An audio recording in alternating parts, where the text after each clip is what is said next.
Hello everyone. Today we will start new chapter of history, chapter 9, regional cultures. There are 29 states and 7 union territories in India with each having its own culture, that is language, food, habits, festivals, form of music and dance, literature, art, craft, method of worship, customs, traditions.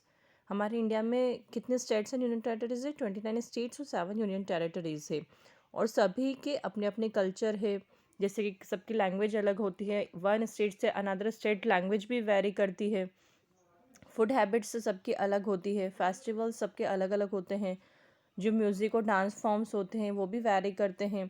Literature, art and craft, method of worship जो हम भगवान को पूछते हैं उसका method भी different होता है। कस्टम्स, ट्रेडिशंस सब एक स्टेट से दूसरे स्टेट पर वेरी करता है। लेकिन ये जो सेम कल्चर आज तक नहीं हुआ है कि एक कल्चर जो पुराने ज़माने से चलता आ रहा वही कल्चर अभी तक लोग फॉलो कर रहे हैं, ऐसा नहीं है। उसमें वेरिएशंस आते रहते हैं क्योंकि जो लोकल ट्रेडिशन होता है उसमें दूसरे रीजन के भी आइडियाज़ इंटरमिंगलिंग होते हैं, मीन्स मिक्सअप हो जाता है। सपोज़ हम अभी एमपी में हैं, अगर हम राजस्थान में रहने चले गए तो हमारे एमपी के आइडियाज़ राजस्थान के लोगों को हो सकता है पसंद आए, है ना, तो वो लोग उसको फॉलो करने लग जाते हैं, तो वो आपस में मिक्सअप हो जाती है। लैंग्वेजेस हो गई या फूड हैबिट हो गई, किसी को यहाँ का खाना पसंद है, किसी को अदर स्टेट का खाना पसंद है। तो जैसे हम लोग भी दूसरी वैरायटी के फूड अडॉप्ट करते हैं, ऐसा नहीं है कि हमारे एमपी की जो स्पेशलिटी होगी हम वही खाना बनाएंगे। हम राजस्थानी खाना भी बनाते हैं, हम पंजाबी खाना भी बनाते हैं, हम बंगाली फूड्स भी पसंद करते हैं, है ना।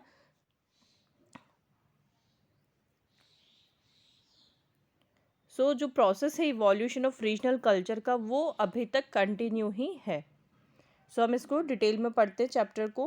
Let's no more language and religious and regional traditions. Early medieval period में क्या था, नंबर ऑफ लैंग्वेजेस थी, जैसे कि गुजराती है, मराठी है, बंगाली है, मलयालम है। ये डिफरेंट रीजन्स में हुआ करती थी इंडिया के। ये लैंग्वेजेस इवॉल्व हुई थी local dialects of the region से। डायलेक्ट मीन्स होता है form of local language. Okay, जैसे हम मालवा रीजन में रहते तो हमारी लैंग्वेज मालवी होती है।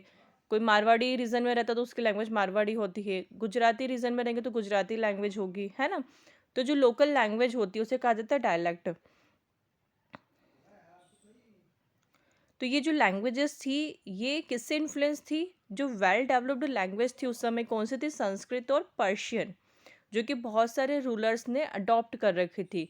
ये मेन लैंग्वेज थी उस समय, संस्कृत और पर्शियन। तो जो जितनी भी दूसरी बाद में लैंग्वेजेस इवॉल्व हुई ये सब उसी से इन्फ्लुएंस्ड थी। मीन्स कहीं ना कहीं उन जो वर्ड्स हुआ करते थे उनको थोड़ा बहुत घुमा फिरा के चेंज कर दिया, लेकिन वो इवॉल्व हुए थे संस्कृत लैंग्वेज से। Regional languages were popularized by Bhakti saints who one often used them in preaching. जो भक्ति saints हुआ करते थे जो कि वर्शिप करते थे गॉड को, वो लोग उन वर्ड्स को अपने प्रीचिंग्स में यूज़ किया करते थे। मैनी रूलर्स जैसे Cheras, Cholas, Palas also patronized this languages. Okay, तो फर्स्ट लैंग्वेज बताई गई है मलयालम। मलयालम कहाँ की मैन लैंग्वेज थी? केरला स्टेट की और लक्षद्वीप आइलैंड की। ये भी हैविली इन्फ्लुएंस थे संस्कृत से। बहुत सारे कॉमन वर्ड्स हैं मलयालम और तमिल लैंग्वेजेस में, जैसे कि नन्नी मलयालम में कहते हैं और नंद्री तमिल में कहते हैं, जिसका मतलब होता है थैंक यू। फिर निमिषम मलयालम में कहते हैं और निमिथम तमिल में कहते हैं, जिसका मतलब होता है moment. Okay, so let us understand how Malayalam evolved as a regional language of Kerala and why it is so influenced by Tamil and Sanskrit. तो अब हम इसको डिटेल में समझते हैं कि कैसे मलयालम जो रीजनल लैंग्वेज हुई केरला की वो कैसे इवॉल्व हुई और वो क्यों तमिल और संस्कृत लैंग्वेज से इन्फ्लुएंस्ड थी। 9th सेंचुरी में एक रूलर थे कुलाशेखरा वर्मन। इन्होंने new line of Chera rulers over large part of Kerala, Kerala पे इन्होंने अपना रूल इस्टेब्लिश किया और इन्होंने कैपिटल बनाया महोदयापुरम को। देवर कॉल्ड लेटर चेरास और पेरुमल्स। Malayalam received a boost under Parumals who used the language and its script in their inscriptions.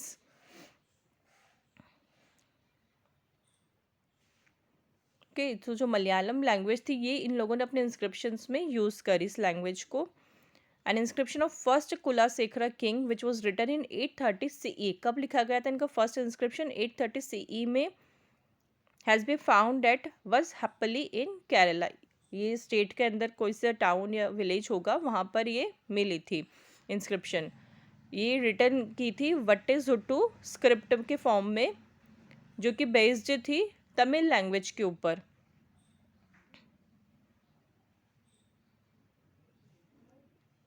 This is one of the first instances when regional language was used in official record in the subcontinent।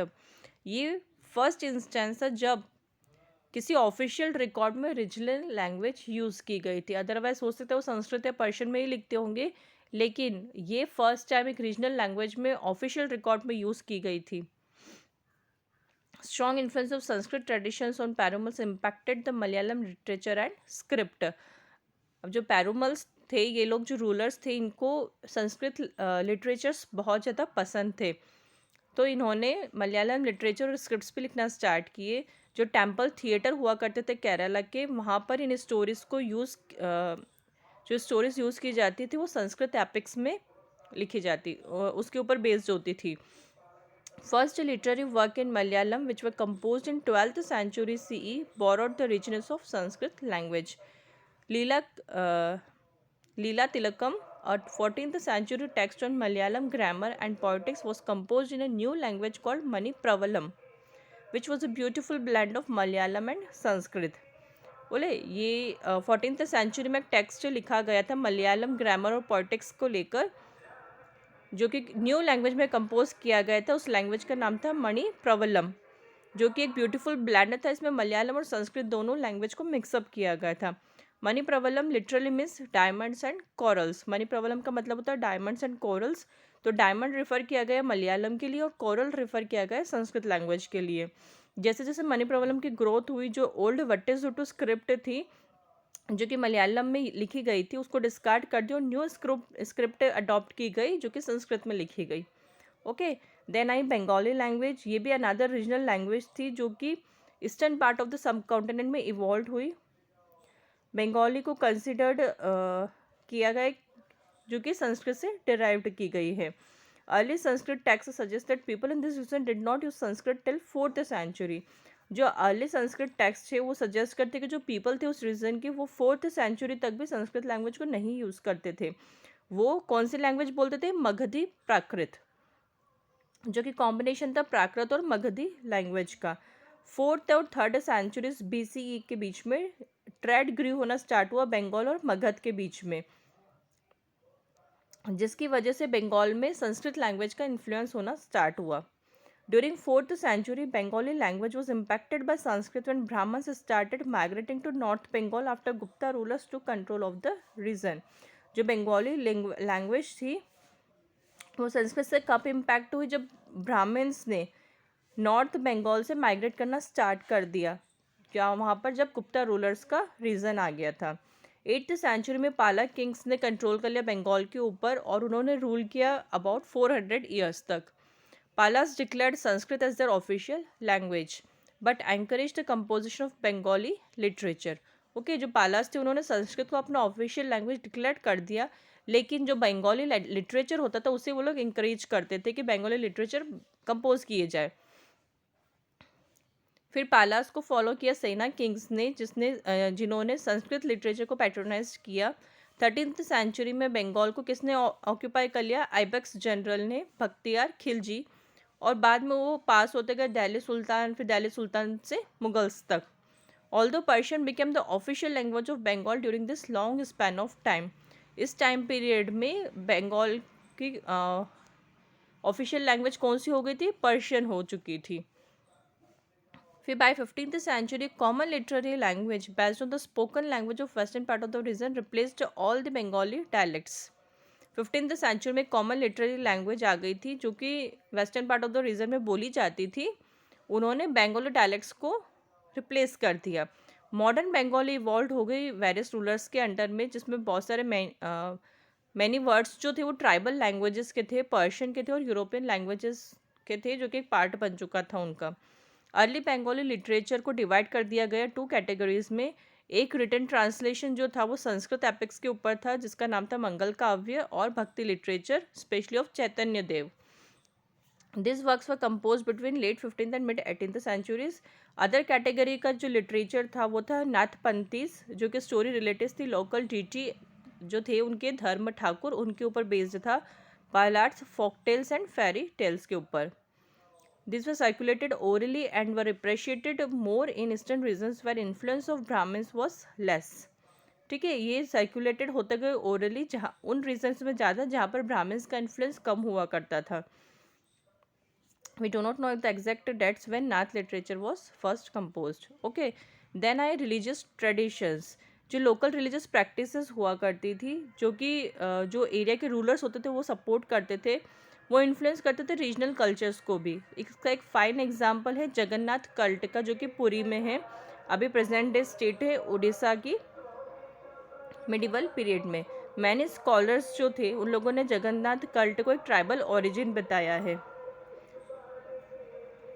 वो ये लोग ये believe करते थे कि जो image है जगन्नाथ की वो एक रफली कार्व्ड लॉग ऑफ वुड है, में से एक बड़ा सा लकड़ी का टुकड़ा है उसके ऊपर बनाया गया है, जिसमें लार्ज पेंटेड आइज बनाई गई हैं और एक स्मॉल वुडन स्टम्प्स लगाए गए हैं as limbs, are much like the image of a tribal god as opposite to the well sculpted stone and metal image of a Hindu deity. ठीक है, तो ये इमेज जो थी ये बहुत सिमिलर थी, जो ट्राइबल ग्रुप्स होते वो लोग जिसे पूजते थे, ट्राइबल गॉड जो हुआ करते थे उनके जैसा ही है। The scholars refer to the tradition of carving wooden image of deity by local tribal people and following of several worship customs of tribal nature. जो एब्सेंस था कास्ट डिस्टिंक्शंस का जगन्नाथ कल्ट के टाइम पर, वो रिलेट करता है more किससे, egalitarian tribal society से then Hindu society marked with hierarchy of caste. Hindu society में तो क्या बहुत सारी कास्ट हुआ करती थी, लेकिन जो ट्राइबल पीपल्स होते थे वो लोगों में ऐसा कोई डिवीजन नहीं होता था। वो लोग सब सेम ही ग्रुप्स को बिलोंग करते थे, उनमें से कास्ट डिस्टिंक्शंस नहीं हुआ करता था। सो ये वाइडली एक्सेप्टेड थ्योरी हो गई। तो जगन्नाथ जो थे वो इनिशियली तो लोकल ट्राइबल डीटी थे, लेकिन बाद में उन्हें एज आइडेंटिफाई किया कि ये कृष्णा है, जो कि विष्णु भगवान का फॉर्म है। Today Jagannath cult combines Hindu religious practices with those of the native tribal people. तो अब क्या हुआ, जो जगन्नाथ कल्ट है वो कंबाइंड हो गया कि उसमें हिंदू रिलीजियस प्रैक्टिसेस भी है और जो वहाँ के नेटिव ट्राइबल पीपल है वो लोग भी उन्हें ही मानते हैं। ओके, इसमें पिक्चर में शो किया गया है जगन्नाथ इमेजेस को, जिसमें कि राइट में लेफ्ट में उनके ब्रदर बलराम हैं और मिडिल में उनकी सिस्टर है सुभद्रा और राइट में जगन्नाथ जी हैं। ओके, यहाँ पर ये पुरी में है टेम्पल, यहाँ पर इन्हें वर्शिप किया जाता है। देन 12th सेंचुरी में जो गंगा रूलर्स थे रीजन के, Anant Varman constructed temple of Jagannath, उन्होंने टेम्पल को कंस्ट्रक्ट करवाया। फिर उनके एक सक्सेसर आए अनंग भीम थर्ड, उन्होंने डिक्लेयर कर दिया जगन्नाथ को as a supreme ruler of the empire and himself as deputy of the deity. Then Jagannath Puri developed हो गया, वहाँ के एक इम्पॉर्टेंट पिलग्रिमेज सेंटर हो गया, जैसे कि पिलग्रिमेज सेंटर में जो तीर्थ यात्रा हम लोग कहते हैं, तो ये तब से एक इम्पॉर्टेंट पिलग्रिमेज सेंटर बन गया और सोशली और पॉलिटिकली पावरफुल हो गया। इसकी वजह से बहुत सारे रूलर्स ने ट्राई किया कि वो इस रीजन को कॉन्क्योर करे और उस टेम्पल के ऊपर कंट्रोल करे, ताकि जो लोकल पीपल है वो लोग उन्हें एक्सेप्ट करें। देन आई regional traditions, ideas and aspirations of regional rulers influenced the tradition of the region. One such group of regional rulers was several Rajput dynasties who ruled most of the present day Rajasthan since 8th century CE. Then आए Rajputs, जिन्होंने long time period तक rule किया। Mostly जो हम लोग सुनते हैं राजा होते थे पहले वो राजपूत ही होते थे। जो राजपूत वॉरियर्स होते थे वो हेरोइक आइडियल्स होते थे, ब्रेव और करेजियस वॉरियर्स होते थे। उन्हें किसके लिए जाना जाता था, उनकी ब्रेवरी और उनकी लॉयलिटी के लिए उन्हें जाना जाता था, जिनका मानना था कि लड़ते लड़ते मर जाएंगे लेकिन हार एक्सेप्ट नहीं करेंगे।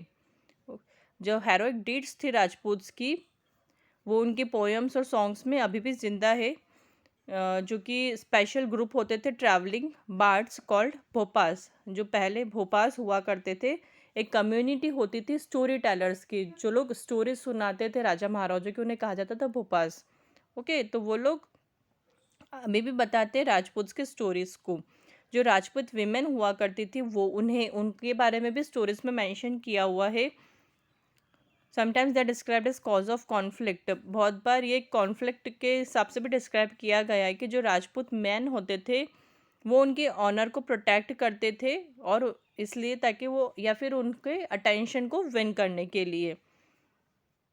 स्टोरीज ये भी नरेट करते कि जो राजपूत विमेन की ब्रेवरी को भी ग्लोरीफाई करते वो लोग, who prefer death to dishonour, जो कि डिसऑनर अपनी मतलब आत्मरक्षा के लिए वो लोग अपनी जान भी दे देते हैं। And committed jauhar when their husbands defeat was certain at a war. Rajasthan की में अगर आप लोगों ने पद्मावत मूवी देखी हो तो उसमें बताया है लास्ट में वो लोग सब जितनी भी वहाँ की विमेन होती थी, जब राजा मर जाते हैं तो फिर जितनी भी उनके राज्य की विमेन होती थी सब जोहर करती है, मीन्स आग में अपने आप को समर्पित कर देती है। They are glorified the women who committed sati, the inhuman practice that was later abolished during the British rule. उस समय सती प्रथा भी थी, जो कि विमेन अपने आप को, जब उनके हस्बैंड की डेथ हो जाती तो जो चिता जलती उसमें वो विमेन भी बैठ जाती थी। तो इस प्रथा को बाद में ब्रिटिश रूलर्स ने अबॉलिश किया। सो राजपूत ट्रेडिशन जो था वो चिवैलरी, ब्रेवरी, लॉयल्टी, फ्रेंडशिप और लव का एक इंटीग्रल पार्ट था। राजस्थानी कल्चर है ये। ओके, देन अब डांस फॉर्म्स जो इवोल्यूशन हुआ कथक का, वो कहाँ से हुआ? एक रिलीजियस स्टोरी है जिसमें कि हैंड गेस्चर्स और फेशियल एक्सप्रेशंस का बहुत ज़्यादा इम्पॉर्टेंस है। ये जो परफॉर्म कर रही हैं फिगर 2 में, ये है भरतनाट्यम, जो कि क्लासिकल डांस फॉर्म है कहाँ का? तमिलनाडु का। सो जो क्लासिकल डांसेस होते थे वो बेस्ड होते रिलीजियस थीम्स पर and require long years of rigorous training to acquire the right skills of dance movements and expressions. ये क्लासिकल डांस रिलीजियस थीम्स पर बेस्ड होता था और बहुत ज़्यादा स्किल्स को पाने के लिए इसमें ट्रेनिंग की बहुत ज़्यादा नीड होती थी कि डांस मूवमेंट्स और एक्सप्रेशंस बिल्कुल एक्यूरेट होना चाहिए। ये क्लासिकल डांस फॉर्म परफॉर्म किया जाता था, इनके कुछ रूल्स हुआ करते थे, उसके बेसिस पे फॉर्म करते हैं, और इसमें वेरिएशंस बिल्कुल भी अलाउड नहीं है कि आप अपनी मर्ज़ी से कुछ भी इसमें चेंजेस कर दें। ऐसा नहीं होता, जो उनके रूल्स हैं डांस के वो फॉलो करना कंपलसरी है। बहुत सारे फोक डांसेस होते थे जिसमें कि स्ट्रॉन्ग डांसिंग स्किल्स और एक्सप्रेशंस की रिक्वायरमेंट होती थी।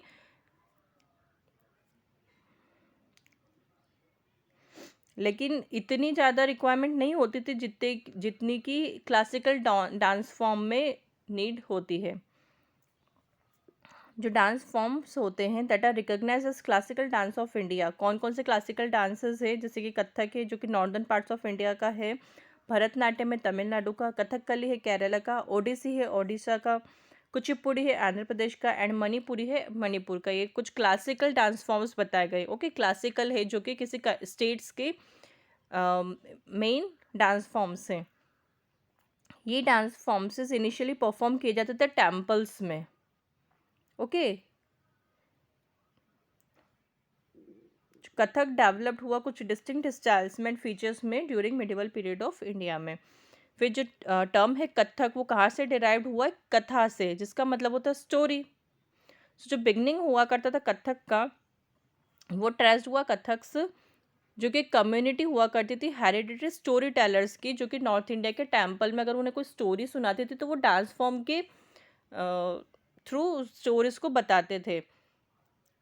दे presented religious tales with gestures and songs. Okay, जो कुछ रिलीजियस जैसे कथा, जो हम रिलीजियस कथाएं जो होती धार्मिक कथा, वो बताने के लिए वो लोग टेम्पल्स में से डांस करते थे। वो उनके एक्सप्रेशंस के थ्रू, सॉन्ग्स के थ्रू, डांस के थ्रू वो कथा सुनाते थे। फिर जब भक्ति मूवमेंट स्प्रेड हुआ 15th और 16th सेंचुरीज में, तो Kathak began to evolve into dance form when basic gestures of Kathak story tellers were employed in dance sequences of Raslila. ठीक है, वो जो रासलीला होती थी कृष्ण राधा की, वो लोग बताते थे अपने डांस फॉर्म के through. Dance performances occupy an important place in Raslila, which is a folk play based on stories from the life of Radha Krishna. Okay. During Mughal rule, Kathak moved from temples to royal courts. फिर जब Mughal rules आया तो उन्होंने कथक को temple से वो royal courts तक पहुंच गया कि वो अपने एंटरटेनमेंट के, जो रॉयल्स होते थे वो अपने एंटरटेनमेंट के लिए उन लोगों का डांस देखते थे, नहीं तो पहले ये सिर्फ टेम्पल्स में किया जाता था। Here the emphasis was more on rhythm and movement rather than religious stories. बाद में ये रिदम के ऊपर चला गया और इसमें रिलीजियस स्टोरीज का मूवमेंट हो गया। Kathak acquired certain movements such as straight leg movement and spinning movements employed in Persian dance form. Sari, the earlier attire of the Kathak performers, now changed the anarkali suits with pajamas and lehenga cholis with ओढ़नी। Okay, पहले जो dance form था ये साड़ी में किया जाता था, जो कि एक अटायर होता था कथक परफॉर्मर्स का। लेकिन बाद में जब ये मुगल कोर्ट्स तक पहुंच गए डांस फॉर्म, तो ये चेंज हो गया, साड़ी से अनारकली सूट्स में आ गया, लहंगा चोलीज विद ओढ़नीज पर आ गया। Under the Mughals Kathak evolve as a dance form with distinctive style. Okay, जब मुगल्स के रूल में ये कथक जो था ये इवॉल्व हो चुका था, कुछ इसमें डिस्टिंक्टिव स्टाइल्स आ गई थी। फिर जब मुगल्स का डिक्लाइन हुआ तो कथक डेवलप्ड हो गया टू ट्रेडिशन में या टू घरानाज में। एक गया Jaipur gharana in the court of Kachhawa kings of Jaipur and other as a Lucknow gharana in the court of Nawab of Awadh in Lucknow. Okay, two traditions या टू घरानाज में डांस फॉर्म चेंज हो गया। जो टू घरानाज थे इनमें कुछ डिस्टिंक्टिव स्टाइल्स हो गई। जो लखनऊ घराना था वो पॉपुलर था जेंटल और एलिगेंट मूवमेंट्स के लिए, लेकिन जो जयपुर घराना था वो स्पिन और फुटवर्क मूवमेंट के लिए फेमस था। Kathak received huge support from last Nawab of Awadh Wajid Ali Shah and developed into major dance form. Kathak को बहुत ज़्यादा सपोर्ट मिला जो लास्ट नवाब थे अवध के, वाजिद अली शाह, इन्हें बहुत ज़्यादा पसंद था ये डांस, तो इन्होंने मेजर डांस फॉर्म बना दिया।